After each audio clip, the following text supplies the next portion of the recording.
Hi there, you're welcome to Nkwain Sam Music. My name is Nkwain Sam. Today I would like to talk on a very salient, should I call it serious or better still, sensitive topic. And it's all about how to better network as a musician for your own benefit. I'll be targeting or I'll be focusing more on Africans. I'm an African, and most of the people I relate with are Africans. But this topic generally applies to any starter, any hobbyist, any music enthusiast, or somebody who is aspiring to become a great musician. I assume you already know what you are looking for. The difficulty most probably is that you need a lot of support. You know, music is what I always say is an expensive hobby. You need to buy gears, you need to attend, concerts, you need to travel, you need to advertise, you need a kind of sponsorship, so to say. And I know many people are here because they are looking for sponsorship or support. But the issue is that we always have a very, very wrong approach which discredits us. So that's why I took time out to kind of give out some of the errors we make without knowing, which cost us a lot. And then I'll be suggesting, of course, ways to better interact or to better make yourself known or to better receive support without necessarily appearing as a beggar, as a burden, or as a nuisance. This topic is also important because music is one thing, business is another. So no matter how good your music is, if you cannot interact, if you cannot know how to raise funds, if you don't know how to tell people this is what I do, if you don't know how to appear as somebody valuable, then you may not go beyond the level of just making music for yourself and for your consumption. Sometimes you find yourself begging even family members to listen to your songs, and they'll just do it most probably to please you, since to them you are just a kind of a time waster or so. Anyway, let me just go to the main topic, okay? Yeah, when it comes to interaction, when it comes to networking, people respect value and not need. I repeat, people respect value and not need. Let me break it for you. If we are meeting in a conference or in a party or in any networking event, and I'm looking for fellow musicians, the first thing that is in my mind is, what value are these people bringing? I'm not looking for them to begin telling me, my phone was stolen, I need a laptop, I need a guitar, I need to go to school. Please send me this beat. When you go to Facebook groups, you just see some funny comments. Please, can you help me buy a microphone? Please, can I promote my music on your page? Things like that. You are already discrediting yourself. Please, mind you, once you begin to appear like that, like I already said, you become a burden. You become a nuisance. I'm not saying that you don't need those things. I know you do need support. We all need support. That's why we are networking. So don't come in as somebody who is more the slave and the other one is the master. The fact that you are in Africa, the fact that you are an African doesn't mean the other person who is not African is richer. There's no guarantee. Talk less of musicians. More often than not, musicians everywhere, especially starters, budding musicians, they are all struggling to make ends meet. Those who have those instruments save up money for that. So why do you just think that it was easy for them to be at that level? If they were even at that level, they wouldn't be coming for such an event where they are looking for value.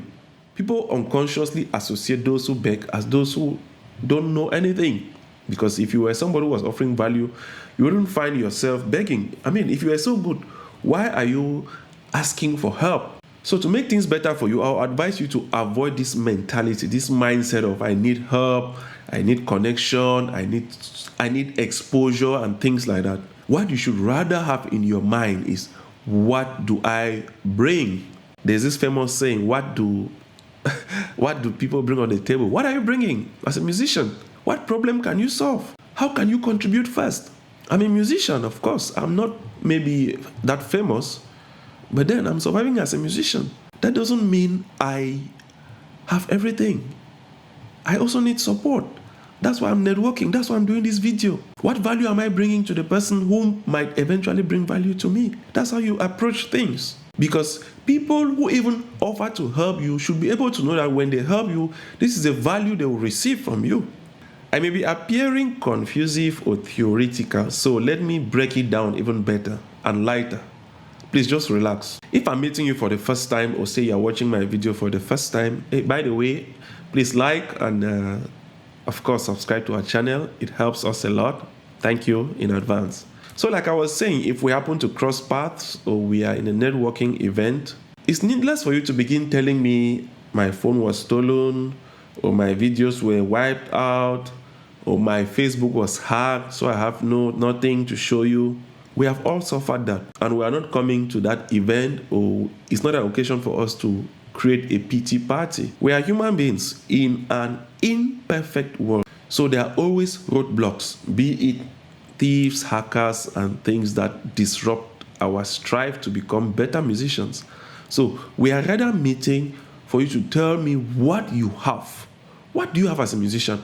If they give you my contact, for example, that this is a musician, you too are a musician, what I'll be expecting from you is, for example, maybe you can do overlays, maybe you have some samples that you can give me, maybe you can play instruments, okay?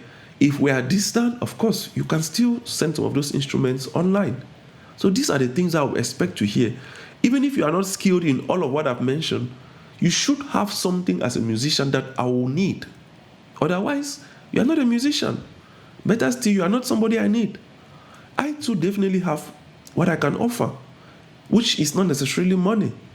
So that is what we mean by networking and collaboration. When you present yourself as somebody of value, even if you don't have money, that is when the other party who has money might be thinking of supporting you so that you can better help yourself and help them as well. So always ask yourself, are you a songwriter? Can you provide backing vocals? Can you play instruments? Can you do mixing and mastering? What really can you offer? And when you find yourself in such, milieu, you just have to be brief, specific, respectful, and be open to a no, okay?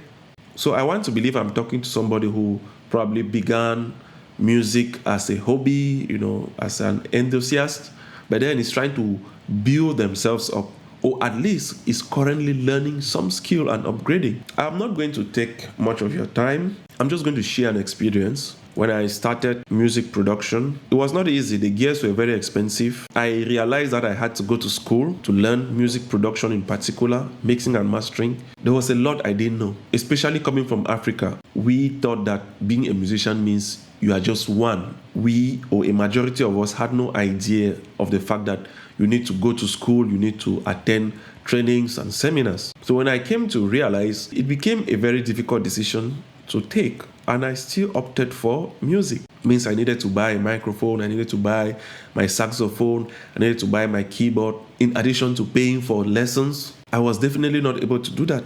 But one thing I knew was, when you come across experts, avoid begging. Because like I said, when you beg, you immediately send them away. So what are some of the ways that I began purchasing these things? I saved up money.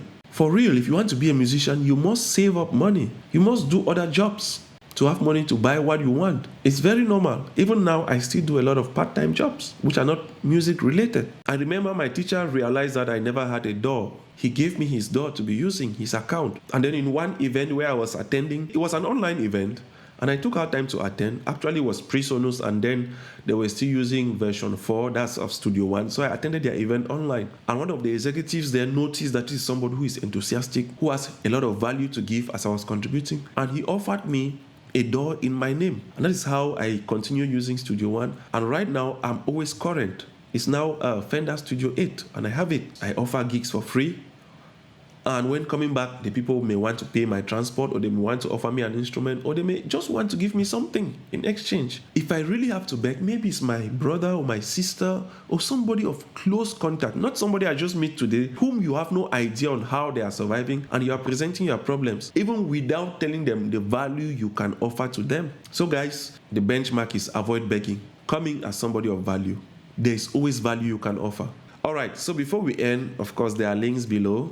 Mixing and mastering tips, then we have samples for sale, and we also have Serum presets and lots more. I'm available for music lessons, I'm available for coaching, and anything related to music. You can always leave a comment, or you can write to me, and I'll be there to assist you. Have a nice time, and see you soon.